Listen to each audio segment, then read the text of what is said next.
ختم ہو. اب کسی نے افواہ پھیلا دی کہ حضرت عثمان غنی کو شہید کر دیا گیا. نبی پاک علیہ السلام تک بھی خبر آئی. حضور جانتے تھے ہمارا دل نہیں کرتا کوئی انتشاری بات کرنے کو، لیکن جب لوگ کرتے ہیں تو پھر دل کو تکلیف ہوتی ہے. اب یہاں سب نے لکھا ہے کہ نبی پاک صلی اللہ علیہ وسلم کو خبر ملی، حضور پریشان ہوئے، صحابہ کو مشورے کے لیے بھی بلایا، بیعت رضوان بھی ہوئی. اگر علم غیب ہوتا یہ سارا کچھ نہ ہوتا. اور میں نے کہا خدا کے بندے اگر حضور اپنا علم غیب اس وقت ظاہر کرتے تو حضرت عثمان کے لیے قرآن کی آیتیں نہ نازل ہوتی، اس بیعت کے تذکرے نہ ہوتے. ہر بات پہ لوگ معاذ اللہ تعالی. اب دیکھیں نا یہاں یہ جملہ چھوڑنے کی کیا ضرورت ہے؟ تم قوم کو کیا دے رہے ہو؟ لوگوں کو کیا بتا رہے ہو کہ نبی پاک علیہ السلام اندھیرے میں بیٹھ کے فیصلے کر رہے تھے؟ کیا بتا رہے؟ آج انٹیلیجنس کی رپورٹس بتا دیتی ہیں کہ وہ فلاں کس طرح کا ماحول ہے اور آپ نے کس طرح کرنا ہے، تو تمہیں اپنی خفیہ ایجنسیوں کے مطابق تم فیصلہ کرو تو کہتے ہو ہم بھئی اندھیرے میں فیصلہ نہیں کر رہے، ہمیں رپورٹ ہے تو فیصلہ کر رہے ہیں. اور نبی پاک علیہ السلام کے بارے میں تم لوگوں کو یہ بتا رہے ہو کہ حضور اندھیرے میں فیصلہ کر دیتے تھے، پتہ ہی نہیں تھا. کس طرح کی بات کرتے ہو؟ میرے محبوب پاک علیہ السلام فرماتے ہیں کہ اللہ تبارک و تعالیٰ نے مجھے اس طرح کا علم عطا فرمایا ہے کہ جو تمہارے ذہن میں ہو مجھ سے پوچھو، میں فوراً تمہیں جواب دوں گا. لیکن لوگ اڑ گئے ہیں، کیا کیا جائے؟ اور عجیب فلسفہ ہے. یہاں بھی گرہ لگا دی، پتہ ہوتا تو یہ سارا. اور میں نے کہا خدا کے بندے اگر یہ سارا کچھ نہ ہوتا تو پھر یہ آیتیں کیسے نازل ہوتی؟ پھر صبح قیامت تک حضرت عثمان غنی کی عظمتوں کا کیسے پتہ چلتا؟ جب خبر ملی نا کہ حضرت عثمان غنی کو شہید کر دیا گیا تو حضور نے صحابہ کو بلایا، فرمایا آؤ میری بیعت کرو. حالانکہ بیعت پہلے ہو چکی، آؤ دوبارہ بیعت کرو. یا رسول اللہ کس چیز کی بیعت کرنی ہے؟ تو نبی پاک نے فرمایا میرے ہاتھ پہ بیعت کرو کہ ہم عثمان غنی کے خون کا بدلہ لیے بغیر یہاں سے جائیں گے نہیں. ہم عثمان کے خون کا بدلہ لیے بغیر یہاں سے جائیں گے. اور حوالہ کسی نے دیکھنا علامہ اسماعیل حقی کا تو میں دکھاؤں گا. جس شخص نے دوڑ کر سب سے پہلے نبی پاک کی بیعت کی وہ مولا علی شیر خدا تھے. کہ یا رسول اللہ جانے نہیں عثمان کا خون کا بدلہ لیے بغیر. سب سے پہلے شیر خدا آگے بڑھے. آج لوگ انہی لوگوں میں اختلاف دکھانے کی کوشش کرتے ہیں، صحیح لا حاصل کرتے ہیں. سب سے پہلے دوڑ کر حضرت شیر خدا آگے بڑھے کہ حضور میں بیعت کرتا ہوں. نبی پاک نے صحابہ کے ہاتھوں میں بیعت ہو رہی ہے. یہ وہ والا واقعہ نہیں جو اس چوک میں پیش آیا تھا، یہ وہ والا واقعہ نہیں جو میرے ساتھ ہوا تھا تو میں آپ کو سنا رہا ہوں. یہ وہ والا واقعہ ہے جو رب کو اتنا پسند آیا کہ اللہ نے قرآن پاک میں بیان فرما دیا ہے. اس کی اہمیت کا اندازہ لگائیں کہ رب کریم کو اتنا محبوب ہے یہ انداز کہ قرآن میں بیان کیا. ایک درخت تھا، کانٹوں والا درخت، اس کو شارحین نے لکھا ہے. کچھ لوگ کہتے ہیں بیری کا درخت تھا. نبی پاک درخت کے نیچے بیٹھ گئے، فرمایا بیعت کرو سارے. کن کے لیے بیعت ہو رہی ہے؟ حضرت عثمان غنی کے لیے. ایک بیعت دین کے لیے ہوئی، قرآن کے لیے ہوئی، حدیث کے لیے ہوئی، اللہ کی توحید کے لیے. اور آج نئے سرے سے بیعت ہو رہی ہے. کس کے لیے؟ بول کے بتائیے. حضرت سیدنا عثمان غنی رضی اللہ تعالیٰ عنہ. اس شخص کی عظمت کا کوئی اندازہ کر سکتا ہے؟ جن کے لیے نبی پاک نے خاص کر کے تخصیص کر کے ایز اے اسپیشل بیعت لی. اور صحابہ نے جب بیعت کی تو اللہ کو اتنی پسند آئی کہ قرآن مجید کی سورہ فتح کی آیت نمبر 18 میں بیان کیا. فرمایا لقد رضی اللہ عن المؤمنین اذ یبایعونک تحت الشجرہ. فرمایا محبوب تحقیق اللہ ان مومنوں سے راضی ہے جو درخت کے نیچے آپ کی بیعت کر رہے تھے. تحقیق اللہ ان سے راضی ہوا، ان ایمان والوں سے جو درخت کے نیچے آپ کی بیعت کر رہے تھے. درخت کے نیچے تحت الشجرہ.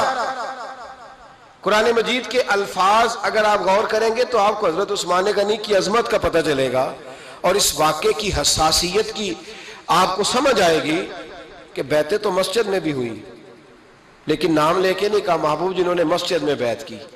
نام لے کے نہیں کہا، حالانکہ وہ بیعتیں بھی اللہ کو بڑی محبوب ہے.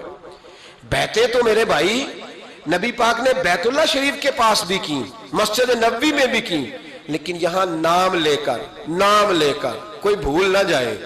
کسی نے کہہ دینا تھا کوئی اور بیعت تھی جی، لوگ شرع کر رہے ہیں نا مرضی، وہ تو کسی اور کی بیعت. نام لے کے کہا محبوب تحت الشجرہ، وہ جو درخت کے نیچے بیعت ہوئی. وہ جو بیعت درخت کے نیچے ہوئی اور جنہوں نے بیعت کی لقد رضی اللہ عن المومنین، تحقیق اللہ ان مومنوں سے راضی ہو گیا. اللہ ان مومنوں سے. صحیح بخاری صحیح مسلم میں صحابہ نے پوچھا یا رسول اللہ اللہ کس طرح راضی ہوا ہے؟ فرمایا آج جس نے میرے ہاتھ پہ بیعت کی ہے رب کریم نے وعدہ کر لیا ہے سب کو جنت عطا فرمائے گا، جنتی ہو گئے سارے. حضرت عثمان غنی رضی اللہ تعالیٰ عنہ کی یہ عظمت، یہ شان قرآن پاک نے بیان کر دی کہ حضرت عثمان کے نام پر صحابہ جمع ہوئے. اللہ تبارک و تعالیٰ نے اس واقعے کا ذکر قرآن مجید میں فرما دیا.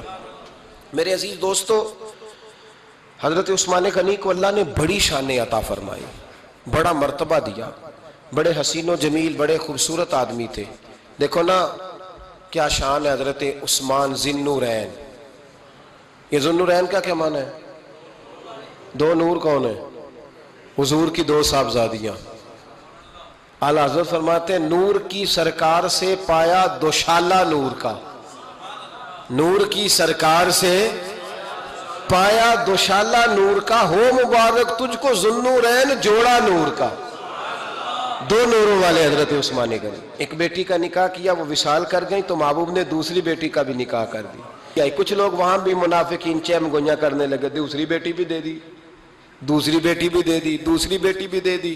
محبوب کے کانوں تک آواز گئی، فرمایا زیادہ باتیں نہ کرو، میری 40 بھی ہوتی. وہ ختم ہو گئی بات، تم 2-3 کی بات کرتے ہو. حدیث مبارکہ کے لفظ ہیں، نبی پاک نے فرمایا میری 40 بھی ہوتی، ایک کے بعد دوسری انتقال کرتی رہتی، میں ساری عثمان کو دے دیتا. حد ہو گئی بھئی، اتنا بڑا مرتبہ. چیم گوئیاں نہ کرو، دوسری بھی دے دی، میری 40 بھی ہوتی. اس حدیث کا ترجمہ یہ ہے کہ محبوب فرماتے ہیں کہ مجھے عثمان پر اعتبار ہی بڑا ہے، مجھے عثمان پیارا ہی بڑا ہے، عثمان غنی کی عظمت ہی بڑی ہے. فرمایا میری 40 بھی ہوتی تو میں ساری یکے بعد دیگر.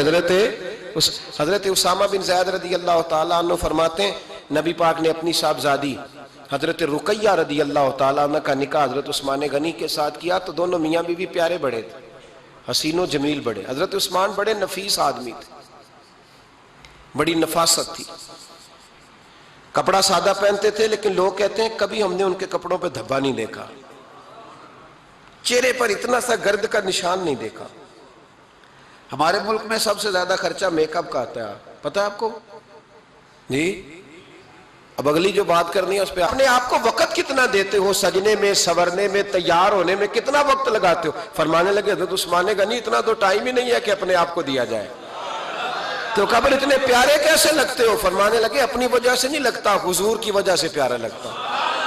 کب وہ کس طرح؟ فرمانے لگے نبی پاک صلی اللہ علیہ وسلم نے ہمیں وضو دیا ہے. فرمایا ایک دفعہ وضو کر کے آئینے کے سامنے کھڑا ہوتا ہوں یوں لگتا ہے اللہ نے میرے چہرے کو پہلے سے زیادہ نور عطا کر دیا ہے. دیکھیں نا باقی جسم چھپا ہوا ہے اور جو ظاہر ہے اس پر وضو کا حکم ہے. ہاتھ ظاہر ہے تو وضو کر لو، پیر پردے سے باہر ہے تو ان کو دھو لو وضو میں، چہرہ پردے سے کپڑوں سے باہر ہے تو اس کو وضو میں. تو عثمان غنی فرماتے 5 وضو تو میں تازہ کرتا ہوں، پچھلا ہو بھی تو نئی نماز تازے وضو سے پڑھتا ہوں. اور فرماتے اگر میرا قرآن مجید کھولنے کا ارادہ بن جائے تو پھر وضو 6 بھی ہو جاتے ہیں، اور تہجد کے وقت اٹھوں تو 7 بھی ہو جاتے ہیں. فرماتے ہیں علیحدہ سے درود پاک پڑھنے بیٹھوں تو پھر 10-11 وضو بھی ہو جاتے ہیں. میں وضو کرتا رہتا ہوں تو اللہ تازگی عطا کر دیتا ہے. حضرت اسامہ بن زید حضور کے غلام زادے فرماتے میں چھوٹا سا تھا تو نبی پاک کے گھر میں گوشت پکا تو سرکار کو 4 بیٹیوں سے بڑا پیار تھا. حضرت فاطمہ سے زیادہ ہے لیکن 4 بیٹیوں سے بڑی محبت تھی. حضرت رقیہ اور جناب عثمان غنی کے گھر میں اسامہ بن زید کہتے ہیں حضور نے مجھے سالن دینے بھیجا، میں چھوٹا سا تھا اور بھی پردے کی آیتیں بھی نہیں آئی تھی، حکم بھی نہیں آیا تھا. کہتے ہیں میں سالن دینے گیا، واپس آیا تو میں نے ان دونوں کو بیٹھے دیکھا تو میں نے اتنے حسین میاں بیوی کبھی دیکھے نہیں تھے اور میری طبیعت کھل اٹھی. فرماتے ہیں جب واپس آیا نا سرکار نے میرا چہرہ دیکھا، میں نے تو بات کرنی نہیں تھی، حضور نے چھیڑ دی. فرمایا میری بیٹی اور داماد کو دیکھ کے آئے ہو؟ یا رسول اللہ دیکھ آیا ہوں. فرمایا ایسا حسین جوڑا دنیا میں کبھی دیکھا ہے؟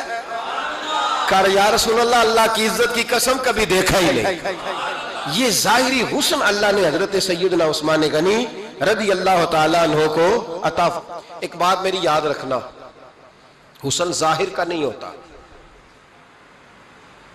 حسن ظاہر کا نہیں ہوتا، ظاہر کا میک اپ ہوتا ہے، حسن ہمیشہ باطن کا ہوتا ہے۔ جن لوگوں کے اندر معصومیت ہوتی ہے ان کے چہروں پہ بھی آئی جاتی ہے۔ کوئی نہیں سمجھ آئی شاید آپ کو۔ اندر اگر بندہ کڑوا ہونا، کسیلا ہو، چہرہ نہیں روشن ہوتا۔ اس کی دلیل حدیث میں موجود ہے۔ نبی پاک صلی اللہ علیہ وسلم سے صحابہ نے کہا یا رسول اللہ، اللہ کا ولی کون ہوتا ہے؟ فرمایا جس کا چہرہ دیکھنے سے اللہ یاد آئے۔ تو ولایت کا تعلق دل سے ہے، چہرے سے نہیں۔ ولایت کا تعلق بولیے دل سے ہے، چہرے سے ولایت کا تعلق نہیں ہے۔ لیکن حضور نے دلیل کیا دی؟ چہرہ دیکھو تو اللہ یاد آئے۔ گویا محبوب نے فرمایا کہ دل اگر ولی کا ہو تو پھر اللہ تعالیٰ دل کی برکت سے چہرہ بھی نورانی عطا فرما دیتا ہے۔ چہرہ بھی نورانی۔ بہت سارے میں نے ایسے بزرگوں کو دیکھا جن کے رنگ گورے نہیں تھے پر نورانی تھے۔ ہمارے علامہ فیض احمد اویسی صاحب رحمۃ اللہ علیہ، میرے استاد گرامی، کا رنگ گورا نہیں تھا، لیکن جو بابا جی کو دیکھتا تھا فدا ہی ہو جاتا تھا۔ رنگ گورا نہیں تھا، گندمی تھا، لیکن کیا بات تھی چہرے کی معصومیت کی۔ تو یاد رکھیں حضرت عثمان غنی کے باطن میں جو حسن تھا، جو وقار تھا، وہ چہرے سے چھلکتا تھا۔ چند خوبیاں بڑی زیادہ تھی حضرت عثمان غنی میں، بہت زیادہ تھی چند خوبیاں۔ ایک بہت بڑی خوبی حضرت عثمان غنی کی جس کو نبی پاک نے بڑا چاہا، وہ تھا حضرت عثمان غنی کا سخی ہونا۔ مالا والے سخی نہیں ہوندے، مالا والے سخی ان کے پاس تو پیسہ وافر ہوتا ہے، کسی وقت 10,000 کا تعاون کاری دیتے ہیں کسی کے ساتھ، وہ سخی نہیں ہوتے۔ بھائی کسی ایک بندہ 1.5 کروڑ کی اسامی ہے تو کسی کو 20,000 کا تعاون کر دے، سخاوت تھوڑی ہے، کروڑوں روپیہ اس کے پاس پڑا ہوا ہے۔ مالا والے سخی، یہ میاں صاحب نے کہا ہے، مالا والے سخی نہیں ہوندے تے سخیاں کل مال نہیں ہوندا۔ سخیاں کل مال ہے اس لیے کہ جمع کریں گے تو رہے گا نا، وہ سخی جمع کرتا ہی نہیں۔ مالا والے سخی نہیں ہوندے، سخیاں کل مال نہیں ہوندا، ایتھے اوتھے دوویں جہان نہیں، سخی کنگال نہیں ہوندا۔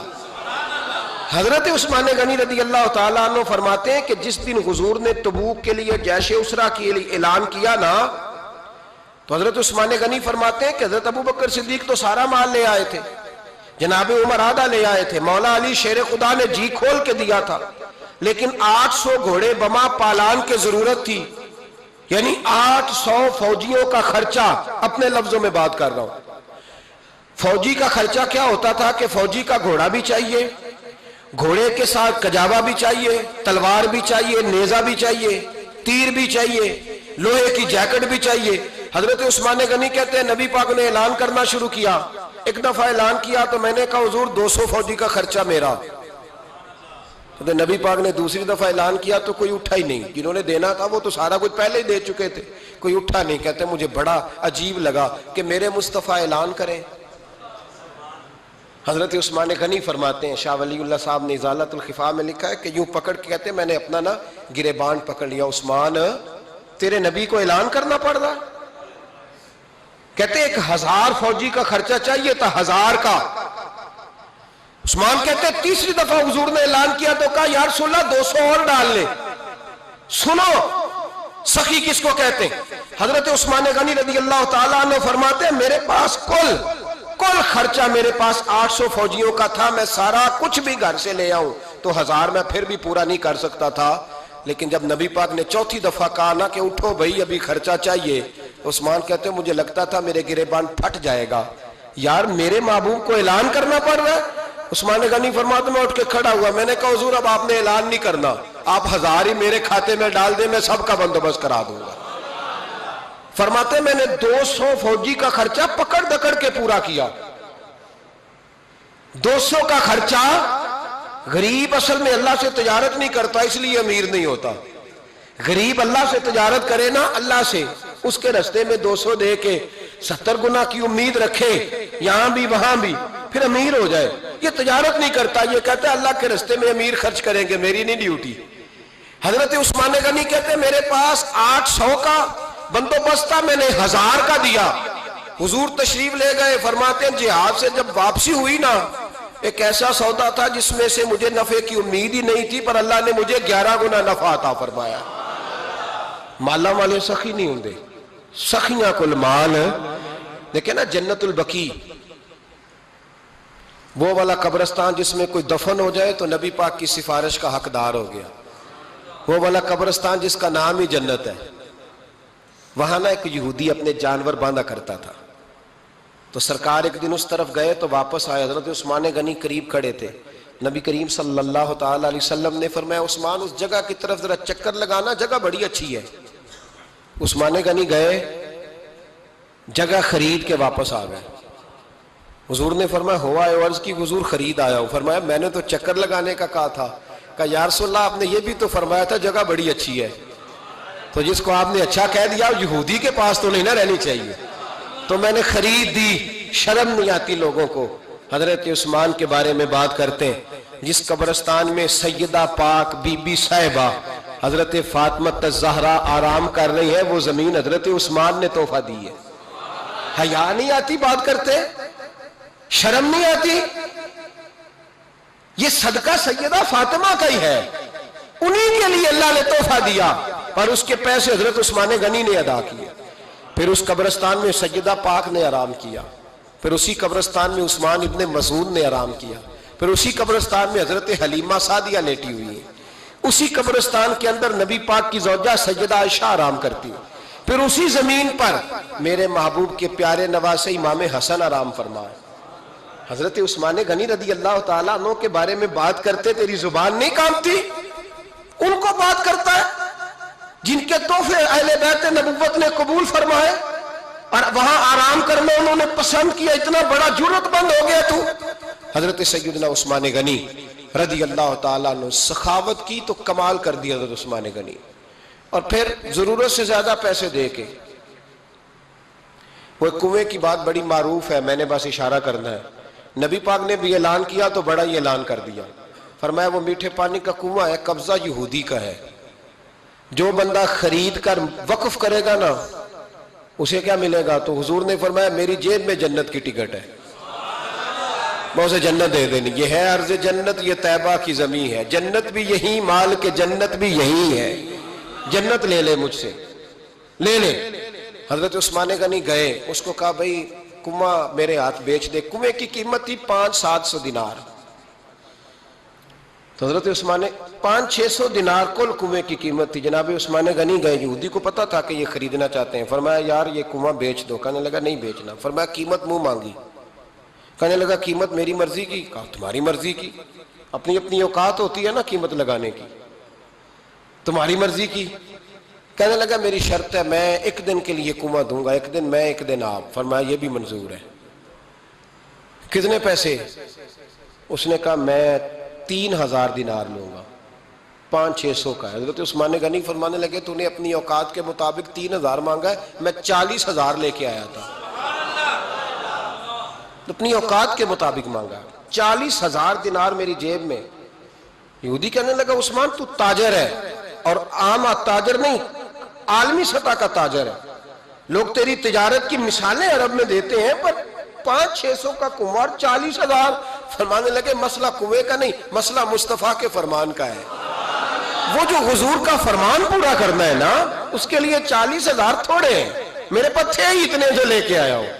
حضرت عثمان نے پیسے چکائے، اس نے کہا ایک دن پانی ملے گا، فرمایا منظور ہے، وہ ایک دن بیچا کرتا تھا پانی، حضرت عثمان نے اعلان کر دیا جو میرا دن ہے نا فری پیو، اپنے بھی پیو، بیگانے کا اعلان کوئی نہیں کرنا، میرا کوئی پروگرام نہیں، لیکن آپ مطلب ہلکا ہلکا ایسے ایسے دیکھیں گے، سوچیں گے، غور کریں گے، او بھائی پیسہ بھی بانٹنے سے، چلو بولو تو صحیح نا، اس پر بھی آپ حامی تو بھرے نا، سچی بات کر تو لینی چاہیے نا، چلے عمر آپ 2 سال کے بعد کر لینا، 6 سال کے بعد کر لینا، پر ہاں نہ تو صحیح کرے نا، پیسہ بھی ہمیشہ بانٹنے سے۔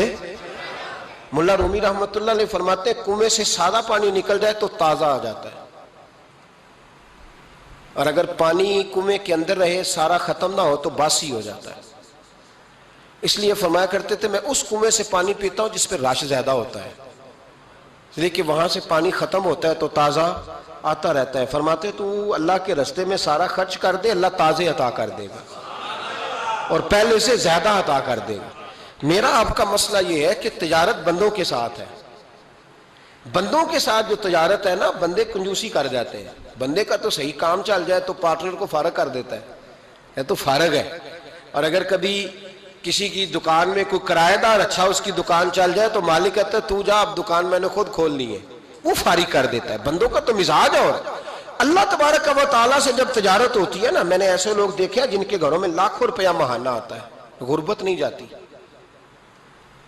ان کو سوچنا چاہیے کہ کثرت والا پیسہ آیا ہے پر برکت والا نہیں آیا. حضرت عثمان غنی رضی اللہ تعالیٰ عنہ فرماتے ہیں کہ میں نے پہلے بھی میں بڑا تاجر تھا، لیکن جب سے مصطفیٰ کے نام پر خرچ کرنا شروع کیا، پھر کہاں کہاں سے آیا کب. اور بڑی سیانی بات فرماتے ہیں. آپ فرماتے ہیں میں کلمہ پڑھنے سے پہلے تجارت کو وقت زیادہ دیتا تھا، اور مسلمان ہونے کے بعد میں نے تجارت کو ٹائم تھوڑا دیا، پر اللہ نے روزی مجھے زیادہ عطا فرمائی. اس لیے برکت پر ہماری توجہ نہیں رہی، غیبی خزانوں پر خیال ہم نے چھوڑ دیا ہے. غیبی خزانوں سے جو چیز ملتی ہے وہ زیادہ ملتی ہے، جو مادی ذرائع سے ملتی ہے وہ چیز کم ہوتی. حضرت عثمان غنی پر الزام لگا جب آپ کا دور حکومت تھا. یہ یاد رکھیں کہ سب سے زیادہ الزامات حضرت عثمان غنی پہ لگائے گئے. جن بندوں کے قد کاٹ زیادہ ہوتے ہیں ان کے خلاف پراپوگنڈے بھی لمبے چوڑے ہی ہوتے ہیں. بڑی بڑی بات یاد رکھنا. کہا گیا کہ حضرت عثمان لوگوں کو نوازتے بڑا ہے، بڑا دیتے ہیں حضرت عثمان غنی. تو حضرت عثمان غنی فرمایا کرتے تھے حکمران تو میں آج بنا ہوں تو میں تو پہلے بھی بڑا دیتا تھا، وہ کس خزانے سے دیتا تھا؟ آپ جواب دیا کرتے. دیکھیں ذرا، لاکھوں لوگ حج کرنے آتے تھے، پر حضرت عثمان غنی حج کرنے جاتے تو اعلان کر دیتے کہ کوئی حاجی حج کے موقع پر آ کے کھانا نہ پکائے، سب کو کھانا عثمان غنی اپنی جیب سے دیا کریں گے. مینا میں لنگر کھانا ہوتا تھا حضرت عثمان غنی کا، مینا میں. فرماتے تھے کھاؤ حاجیوں جتنا کھا سکتے ہو. اور پھر حضرت عثمان غنی کا اعلان تھا، خدام کو کہتے تھے میں آخر میں کھاؤں گا، پہلے میرے سارے آنے والے حاجیوں کو کھلایا جائے. ایک مجھ سے نا ایک دوست نے سوال پوچھا 4-5 دن ہو گئے. کچھ سوال ایسے ہوتے ہیں جو بندے کو نا چوراہے پہ لا کے کھڑا کر دیتے ہیں، زندگی میں نہ بھولنے والے سوالات ہوتے ہیں. ایک شخص نے سوال پوچھا، کہنے لگا اوکاڑے دینی اور مذہبی گھرانہ ہے، اوکاڑے سے تعلق ہے، میرے ساتھ محبت کا رشتہ ہے. کہنے لگے بیٹی کی شادی کر دی ہے راولپنڈی میں. آپ کی بھی بیٹیاں ہیں، میری بھی بیٹی ہے. بیٹی کی شادی کر دی ہے راولپنڈی میں. اب بچی چند دن رہنے آئی ہے. پوچھنا یہ ہے کہ نماز پوری پڑے گی کہ قصر پڑے گی؟ تو میرا تو اس نے کام کر دیا، حد ہو گئی، رو رو کے برا حال. میں نے کہا یار تو بند کر دے فون، رات کو بتاؤں گا. کیا پوچھ لیا یار تو نے؟ بیٹی مسافر نہیں ہوتی، بیٹی تو مہرانی ہوتی ہے باپ کے گھر کی. تو بیٹی مطلب کیسے بتاؤں کہ دل کرتا ہے کہ بیٹی وہ صرف ہنسے، وہ روئے کبھی نہ. یہ دعا ہوتی ہے. تو نے اتنا بڑا سوال کیوں کیا؟ بہرحال علماء کو کچھ چیزوں کے جواب دینے پڑتے ہیں. میں نے کہا میں رات کو بتاؤں گا. رات کو پھر فون آیا کہ آپ تو بڑی جلدی جواب دینے کے عادی ہیں تو دیر کیوں کر دی؟ تو میں نے کہا یار جواب تو میرے پاس تھا لیکن ہمت نہیں تھی ابھی. تو میں نے کہا کہ اگر تو بیٹی آئی ہے والد کے گھر میں اور ابا جی کا پروگرام ہے اسے جائیداد میں سے حصہ دینے کا، تو پھر تو بیٹی نماز پوری پڑے گی. لیکن اگر ابا جی نے علیحدہ کر کے انگوٹھا لگوانا ہے تو پھر بیٹی مسافر ہے. اگر ابا جی نے اس کو علیحدہ کر کے انگوٹھا لگوانا ہے نا کہ دے دے بھائیوں کو، خیر ہے تیری شادی پہ خرچہ کر دیا ہے. اگر ابا جی کے دل میں نے کہا یہ ابے سے فتویٰ پوچھ لو، اگر ابا جی کے دل میں چور ہے نا کہ بیٹی کو دینا کچھ نہیں، تو پھر بیٹی نے نماز قصر پڑھنی ہے. اس لیے کہ پھر وہ وہاں حصے دار. اس کی دلیل حضرت عثمان غنی رضی اللہ تعالیٰ عنہ حج کے لیے تشریف لے گئے تو لوگوں نے حضرت عثمان غنی سے کہا کہ نبی پاک بھی قصر نماز پڑھتے تھے، حضرت عمر بھی حج کے موقع پر قصر پڑھتے، حضرت ابو بکر بھی، آپ کیوں پوری پڑھتے؟ فرمایا ان کا مکے میں گھر کوئی نہیں تھا، میرے تو پورے کے پورے باغ ہیں، تو میں یہاں مسافر نہیں ہوں، میں یہاں مقیم ہوں. تو اگر تو بیٹی کا حصہ بھی ہے ابا جی کے گھر میں تو پھر وہ نماز پوری پڑے گی. لیکن اگر ابا جی نے اللہ تعالیٰ خیر فرمائے بیٹوں کے حق میں فیصلہ سنا دیا ہے اور انہوں نے بیٹی سے کہہ دیا ہے کہ چھوڑ، جو بیٹیاں حصہ لیتی ہیں ان کے بھائی نہیں ملتے تو نہ ملے بھائی، کوئی حرج نہیں. ضروری ہے ظالم بھائیوں سے رابطہ رکھنا جو کھا جائے بہنوں کا حصہ. والد ظالم ہے، ظالم ہے باپ. بیٹے کو حصہ دیتا ہے بیٹی کو نہیں دیتا. اور یہ 1.5 مربے والے جاگیردار کی بات نہیں کر رہا جس کا 4 مرلے کا مکان ہے, اس کی بیٹی کا بھی حصہ بنتا ہے. کیوں کھاتے ہو بیٹیوں کا حصہ؟ ڈر نہیں آتا اللہ تعالیٰ سے؟ کیوں کھاتے ہیں لوگ بیٹیوں کا حصہ؟ جب اللہ رسول نے رکھا ہے تو کیوں کھا جاتے؟ اور پھر کہتے ہیں جناب بڑا پیار ہے بیٹی سے, رونے دھونے کے لیے پیار ہے. تو یاد رکھیں حضرت عثمان غنی رضی اللہ تعالیٰ عنہ کا لنگر چلتا تھا. تو میرے بھائی ایک اور بہت بڑی خوبی حضرت عثمان غنی کی تیسری وہ یہ تھی کہ آپ میں اللہ نے بہت زیادہ حیا رکھی تھی.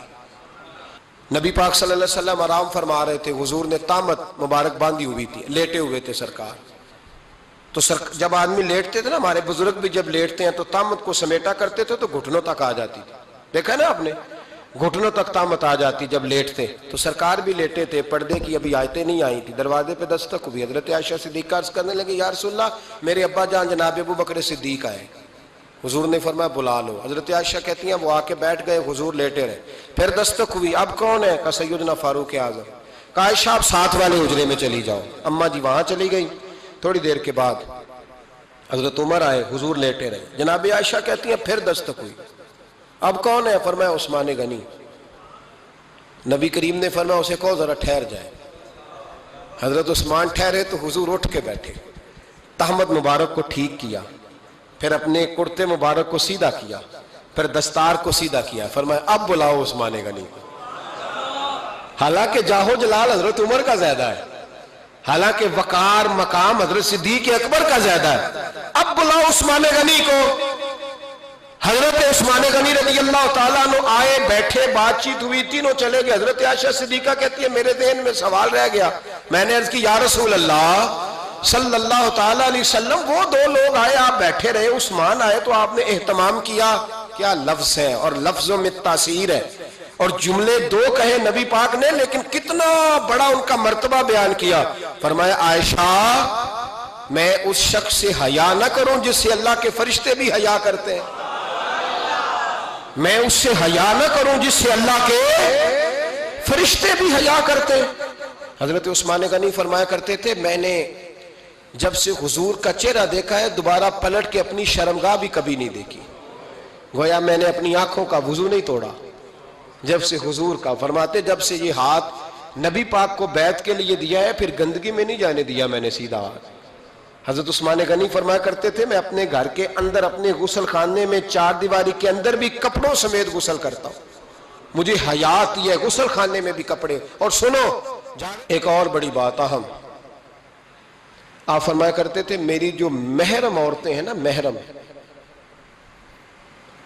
پھپھی خالہ, میری جو محرم عورتیں ہیں, فرمایا کرتے تھے میں نے کبھی ان کے بھی چہرے آنکھ بھر کے نہیں دیکھے, ان کے بھی چہرے کبھی میں نے آنکھ بھر کے نہیں دیکھے.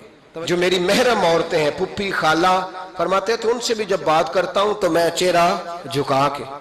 ہمارے ہاں تو کزن ایک دوسرے سے سلام لیتے ہیں, لڑکیاں لڑکے کزن ایک دوسرے سے سلام لیتے. بچیاں آیا کرتی تھی تو میری کبھی کبھی مجھے بتایا جاتا تھا, میں نے ایک پابندی لگا دی, بچیاں جب مدرسے میں آتی تھی کہ جو دور سے بچی آئے اس کو جس آدمی کا نام لکھا ہو بتایا جائے وہی لینے آئے. ایک دن مجھے اطلاع دی گئی کہ آپ تھوڑی دیر آئیں. میں گھر گیا تو مجھے بتلایا گیا کہ ایک بچی ہے تو اس کو جو پہلے لینے آتا تھا وہ نہیں آیا, کوئی اور آیا. میں نے اس کے بھائی کو فون کیا کہ آپ لینے نہیں آئے. کہنے لگے یہ کزن ہے ہمارا, اس کے ساتھ بھیج دیں, آپ ہمارا ہی کزن ہے, خالہ زاد ہے. میں نے کہا یار آپ کہاں ہو؟ کہنے لگے مجھے 20-25 منٹ لگ جائیں گے. تو میں نے کہا ابھی کلاسیں بھی جاری ہیں تو آپ ہی آ جانا خود ہی. کہنے لگا سب آپ بھیج دیں, مجھے اعتبار ہے اس پہ. میں نے اس کو ایک بات کہی جو آپ کو بھی کہتا ہوں, میں نے کہا یار تمہیں اعتبار ہے تو اللہ رسول کو اعتبار کیوں نہیں؟ انہوں نے کیوں غیر محرم بنایا ہے؟ عجیب تماشا ہے. مجھے پھپھی ذات پہ, خالہ ذات پہ, ماموں ذات پر اعتبار ہے, نبی پاک کو کیوں نہیں؟ آپ کو زیادہ پیار ہے لوگوں سے یا نبی پاک کو امت سے زیادہ پیار ہے؟ کیا مطلب تماشا ہے, کیا مزاج بنا لیا میں نے اور آپ؟ نبی پاک نے ایک شخص پر اعتبار نہیں کیا, پر میں اس سے پردہ کرو. آپ نے اور میں نے کیسے کر لیا؟ نبی پاک نے خالہ ذات, پھپھی ذات, دیور پر, جیٹ پر, سالے پر, بہنوئی پر اعتبار نہیں کیا, پابندی لگا دی. تو نے کیسے کیا؟ تیرے دل میں زیادہ درد آیا ہے, تو زیادہ دین کو سمجھنے لگا ہے, انسانیت زیادہ اچھل آئی ہے تیرے اندر. اعتبار کیا ہوتا ہے؟ یاد رکھنا, دنیا میں جتنے گھر تباہ ہوئے ان لوگوں کی وجہ سے نہیں ہوئے جن پر اعتبار نہیں تھا, ان کی وجہ سے ہوئے جن پر اعتبار تھا. گھر کا بیٹی لنکا ڈھائے, باہر والے آ کے کبھی بھی گھر میں کوئی نقب زنی نہیں کرتے, جب بھی کرتے اعتبار والے کرتے. میرے رسول پاک علیہ الصلوۃ والسلام کی وہ ازواج جن پر اللہ کو اتنا اعتبار ہے کہ رب کہتا ہے میرے محبوب کی بیویوں تمہاری جیسی دنیا میں دوسری ہے ہی کوئی نہیں, اللہ کو اتنا اعتبار ہے. لیکن ایک نابینا صحابی آئے تو حضور کی 2 ازواج بیٹھی تھی, تو نبی پاک نے فرمایا پردہ کرو. یا رسول اللہ وہ تو نابینا ہے. فرمایا تمہیں تو نظر آ رہا ہے نا, تمہاری آنکھیں تو کھلی ہوئی ہیں. حضور کو اعتبار نہیں تھا, بس کر دیں. سب سے بڑا ظالم وہ ہے جو کہتا ہے مجھے بیٹی پہ اعتبار ہے, وہ ظالم ہے. وہ اپنی بیٹی کے ساتھ ظلم کر رہا ہے, جو کہتا ہے مجھے اعتبار ہے, کالج جا رہی ہے, یونیورسٹی جا رہی ہے, اکیلے آ جا رہی ہے, مجھے اعتبار ہے.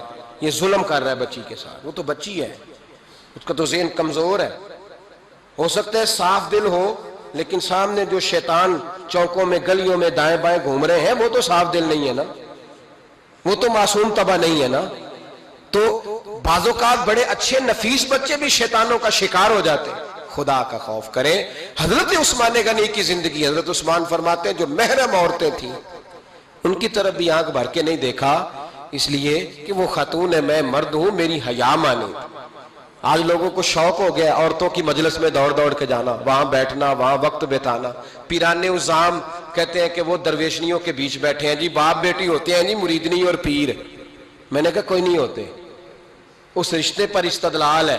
اعلیٰ حضرت فرماتے ہیں واجب ہے پردہ پیر اور مریدنی کا, یہ پردہ واجب ہے.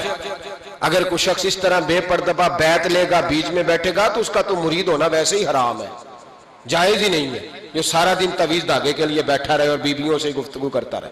خدا را حضرت عثمان غنی رضی اللہ تعالیٰ عنہ کی زندگی میں جو باتیں ہمیں بہت زیادہ ملتی ہیں ان میں نفاست ہے, آپ کی حیا ہے, سخاوت ہے. ایک بات اور سن لیں, بڑا ستایا گیا حضرت عثمان غنی کو, پراپوگنڈے کیے گئے, آپ کے خلاف مہم چلی. عبداللہ ابن سبا نے بڑی مہم جوئی کی آپ کے خلاف. یہودیوں نے مسلمانوں کا روپ دھار کر بڑا آپ کو ستایا, تکلیفیں دی. جی آپ اپنے رشتہ داروں کو بڑا دیتے ہیں, فرمایا کرتے تھے جیب سے دیتا ہوں, مال خزانہ سے نہیں دیتا. حضرت عثمان غنی رضی اللہ تعالیٰ عنہ کو بڑا ستایا گیا. یہ واحد خلفائے راشدین میں خلیفہ ہے جن کا 40 دن پانی بند کیا گیا, کھانا نہیں آنے دیا گیا. لیکن کمال ہستی حضرت عثمان غنی کی. مولا علی جیسے شیروں نے جا کے کہا آپ اشارہ کریں, یہ جو آپ کے خلاف نکلے ہوئے ہیں تو ایک تلوار سے مار دیے جائیں گے. تو حضرت سیدنا عثمان غنی فرمانے لگے میں وہ والا مینڈا نہیں بننا چاہتا جس کی وجہ سے مدینے کی گلیاں رنگین ہو جائیں.